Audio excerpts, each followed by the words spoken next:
Dance କରିବା ସମୟରେ ହଠାତ୍ କାହିଁକି ଆସେ ହାର୍ଟ ଆଟାକ୍? ଡାକ୍ତର କହିଲେ ଅଧିକ ନାଚିବା ଦ୍ୱାରା ହାର୍ଟ ଆଟାକ୍ ସହିତ ନିୟମିତ ହୃଦସ୍ପନ୍ଦନ ମଧ୍ୟ ହୋଇପାରେ।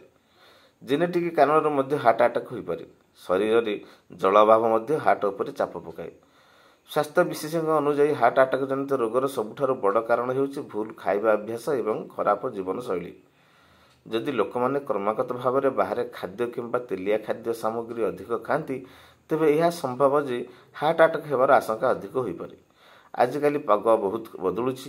ଏଭଳି ପରିସ୍ଥିତିରେ ନିଜକୁ ହାଇଡ୍ରେଟ୍ ରଖିବା ଅତ୍ୟନ୍ତ ଜରୁରୀ।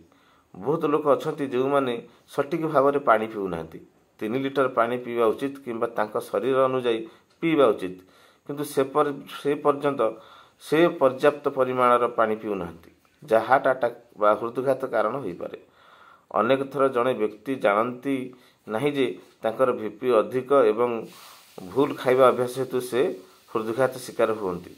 ସବୁଠାରୁ ଗୁରୁତ୍ୱପୂର୍ଣ୍ଣ କଥା ହେଉଛି ହୃଦରୋଗୀ, ମଧୁମେହ ଓ ବିପି ଲୋକମାନେ ଦୀର୍ଘ ସମୟ ଧରି କୌଣସି ପ୍ରକାର ଡ୍ୟାନ୍ସ କରିବା ଉଚିତ ନୁହେଁ। ସ୍ୱାସ୍ଥ୍ୟ ବିଶେଷଜ୍ଞ ଅନୁଯାୟୀ ହାର୍ଟ ହେଉଛି ଆମ ଶରୀରର ପମ୍ପ। ଏହା ରକ୍ତ ପମ୍ପ କରିବାରେ କାମ କରେ।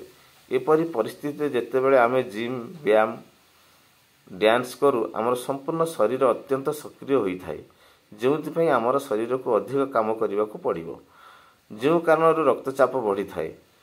ଏହି ଅବଧିରେ ହୃଦସ୍ପନ୍ଦନ ବୃଦ୍ଧି ପାଏ, ଶରୀରର ଅଧିକରୁ ଅଧିକ ଅମ୍ଳଜାନ ଆବଶ୍ୟକ କରେ।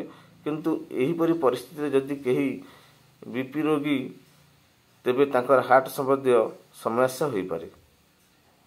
ଡାକ୍ତରମାନେ ଆହୁରି ମଧ୍ୟ କହିଛନ୍ତି ଯେ ମଧୁମେହ କିମ୍ବା ବିପି ରୋଗୀମାନେ ଜାଣିବା ଉଚିତ ଯେ ସେମାନେ କେତେ ଦିନ କାମ କରିବେ। କେବଳ ଆପଣଙ୍କ ଶରୀର ପାଇଁ ଯେତିକି ଆବଶ୍ୟକ ତାହା କରନ୍ତୁ। ବ୍ୟାୟାମ କରିବା କିମ୍ବା ନାଚିବା ସମୟରେ ଯଦି ଆପଣ ନିଶ୍ୱାସ ନେବା ଆରମ୍ଭ କରନ୍ତି, ତେବେ ଆପଣ ସାବଧାନ ହେବା ଉଚିତ।